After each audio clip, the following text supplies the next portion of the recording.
Service and happy 2023 everyone. Bayern Barbie here, back on this once dormant channel, but I will do my best to be consistent this year, I swear on it. As usual, I'm here to share my American POV on the German champions FC Bayern Munich, and praise to the Fußball gods, Bundesliga is back this week, and so of course, so am I. Before I start, I just want to give you a warning. I have so many notes written down here in front of me, so I'm going to be looking down from time to time because I want to make sure that I don't miss anything. So let's get into it. The last time we saw the Reds play an official match, we won 0-2 against Schalke, which was a strong finish to a reputably shaky first half of the season. Our current record is 10 wins, 4 draws, and 1 loss. And although that record would be, redeemable or an emblem of pride for a lesser team or a lesser league, for Bayern fans, it's giving mediocrity, to be honest. So the consecutive draws that we had really had us tilting our heads at Julian Nagelsmann, who is a very young manager in the Bundesliga and just in football in general. So I think that we were all kind of wondering, if he has what it takes to transition such a historic team into this next generation of football.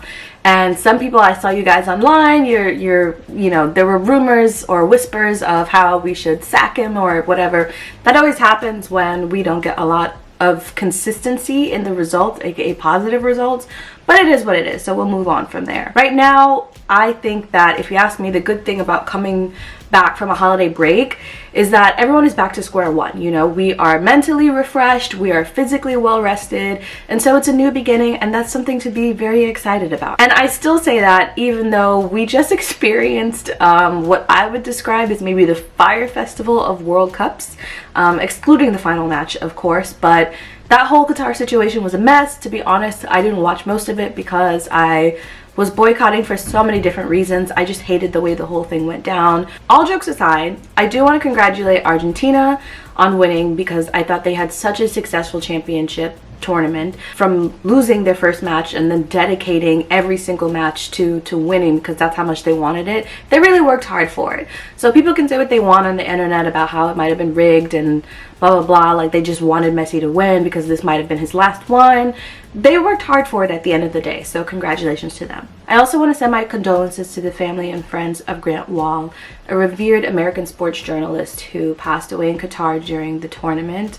He was one of the few influencers who inspired me to find my own voice and see the power of it and use it, and it's part of the reason why I decided to revamp this YouTube channel and do my best this year to give back to this community that has given so much to me. I love this beautiful game, and I want to do everything that I can to add some more beauty to it. Back to the World Cup matches, let's see how our Bayern roster did on their respective international teams. Now, Choupo-Moting and Cameroon, they placed third in Group G, so they didn't make it too far. Mazraoui played for Morocco, and that team was undeniably the official underdog of the tournament. They played so amazingly well. They are, the first African nation to make it to the semifinal. That's amazing, and they finished 4th overall. Stanisic and Croatia, they put on their typical performance. Croatia is typically very strong, and they placed 3rd overall. Alphonso Davies and Canada, they made it to their first World Cup since 1986. That's such a long time. And although they couldn't make it out of the group stage, Davies still managed to write his name in the history books by scoring the first ever goal for Canada in the World Cup. So congrats to him. Now, Matthias de Ligt and the Netherlands, they were ousted out of the quarterfinals by the eventual cup winner Argentina. They put up a strong fight. I didn't really see anything too exciting about them in general. I haven't really paid too much attention to Netherlands since Arjen Robben doesn't play for them anymore, but they held their own and made it as far as they could, so good for them. Okay, this is a mouthful. Coman, Hernandez, Pavard, and Upamecano, they all returned to the tournament as reigning champions for Team France.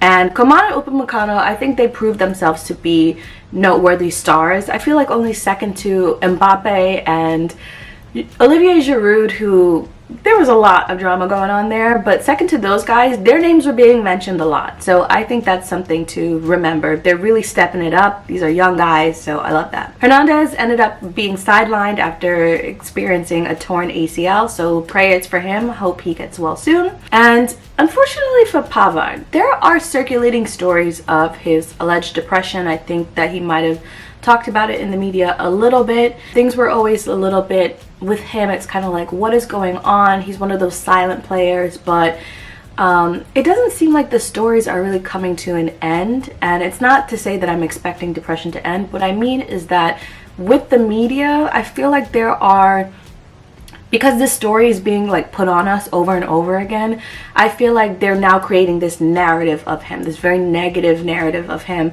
and that's really tough to get over on the business side of things when you're trying to make decisions for your team moving forward. So that's really what I'm seeing here, and that is my concern, because I don't think that having depression necessarily makes you a worse player per se, depending on, you know, what is triggering that.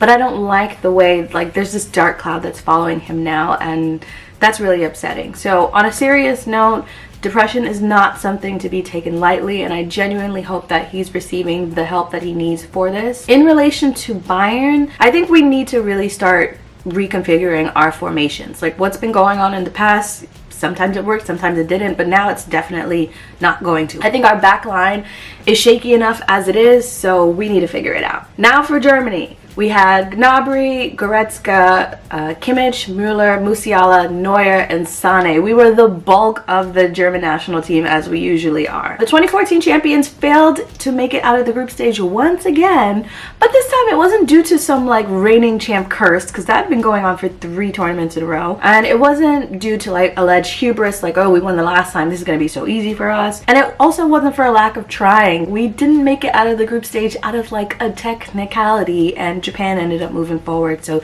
that was very heart-wrenching, but it is what it is. All's fair in love and football, right? What makes their exit even sadder, though, is that it's probably going to be the last time that we see Thomas Müller on that international stage. So that is something to think about. Odds are he's probably not going to be in the next one in 4 years, right? By the way, the next one is in the US, so I'm pretty excited about that. Now, for state of the squad, because I know this is something that you guys really want me to talk about, Manuel Neuer fracturing his leg. Okay, while most of you probably want me to rant about this, I'm not going to, and here's why. I can't be dramatic and argue about how irresponsible it is for players to participate in extreme activities in the middle of the season. I know I used to do that, but the reason why I'm not going to is because I'm such a huge advocate now for athletes, looking at them as whole human beings, as they are. So we can be as dramatic as we want on social media and, you know, spit out our emotional, you know, anger about whatever the case may be, but at the end of the day, these athletes are human beings first, and so I'm an advocate for them having personal lives and doing whatever they want with their free time. And after everything that Neuer has done for us, he's the last person that I'm going to berate for what he does in his free time. Obviously, we need a goalkeeper now, right? So what do? This morning, they announced that we've officially signed Yann Sommer from Borussia Mönchengladbach. That is a mouthful to say, but I got it. Now, I'm very excited about this, as you can see. I've actually been a Sommer fan for a really long time. I have a fantasy Bundesliga squad, and I probably use him and Peter Galaxy maybe more than I use Manuel Neuer, to be honest. Now, I know what some of you might be thinking. Okay, Yann Sommer and BMG, like, they only really play well against Bayern, so how is he going to do on our squad? Now, this is my question to you guys, or something for you to consider. The way I see Yann Sommer is, picture a child in school. Wait for it. Picture a child in school who is constantly getting in trouble for being disruptive and being annoying and not paying attention in the class and blah, blah, blah. And then you realize that the reason why this is happening is because they're not being challenged enough and they're actually underwhelmed. So what's the solution? You make them skip a grade or two. And now when they're being challenged, they're putting on a great performance and it's an opportunity to watch them soar, right? I think that that's what's going to happen here. I think we're going to be pleasantly surprised by Yann Sommer, and I just can't wait. I can't wait. I'm really excited. I know we still have Sven Ulreich. Do I think that he's going to start tomorrow? No. And the reason for that is that he's barely started all season and for many years before that. And Yann Sommer's been playing. He's been playing. He's starter material. I think that could have been a condition of his contract as well. There's no way he's on the bench first game. I highly doubt that. If I'm wrong, come back in the comments and let me know I'm wrong. Okay? Now, The last thing I want to say about goalkeeping is that I really hope that this signing means that we will stop hearing about Alexander Nubel. Now, I know if we were to rewind it, and I'm not going to include a clip in here, but I know if we were to rewind it, there's some video out there of me saying how excited I was about Nubel being signed, but that was because of how young he was, and I'm always an advocate of more youth on the team. It's just better for us in the long run. But the thing is that we bought him from Schalke like a million years ago and immediately put him on loan. And ever since that, I feel like the move was suspicious at best because there was never a place for him in Munich. So I was kind of like, what is the point right now? I don't know. I just feel like the whole situation just became stale. And every time his name gets mentioned, it's just him in another interview talking about why he doesn't want to go to Bayern for whatever the case may be. It's just a mess. I'm tired of it. I want this narrative to be over. Let's sell him and use the money for something else. Now on to predictions for tomorrow versus Leipzig. So in addition to Neuer and Hernandez being injured, we also have Mazraoui and Mane. You know, it's unfortunate. I don't know how strong we're going to be tomorrow because I'm a very big proponent of chemistry, and it's really hard to have really good chemistry when people are out because they're injured. So we will see. It's all up in the air. But again, fresh start. Be positive. Goretzka is a maybe, but I'm hoping to see him in the lineup anyway because we are always so much stronger with him in the midfield, so let's pray on that. And I think the other thing to note is that in a bittersweet way, Müller is probably going to be on the bench for the first half and maybe most of the second as well. And that's because Jamal Musiala is on fire. He was the breakout star of last season, still a star this season, and I don't really think that Mueller's gonna be that upset about it. You know, he is a legend. He is a champion. Again, it's bittersweet. Like, it sucks to see him sitting on the sidelines, but he's played for us for so long, right? I think he's more into this role of being a leader, a mentor, and imparting his wisdom on these younger guys who are joining the team. Musiala speaks so highly of him and how influential he is. So it's not the biggest deal in the world right now. Müller's contract is up in 2024. So I'm looking forward to seeing what happens next season because he's got a whole other season to get through. By the way, drop your thoughts on Müller's future in the comments below. I really want to know what you guys think. As for the outcome of the match, I don't have a particular scoreline in mind, but I do see it resulting in a win. It sets the tone for the remainder of the season. I think Bayern fans are very forgiving of how maybe poorly or shaky the first half of the season might have gone if we just ride it out from here on out and just win. So that's what we need to do.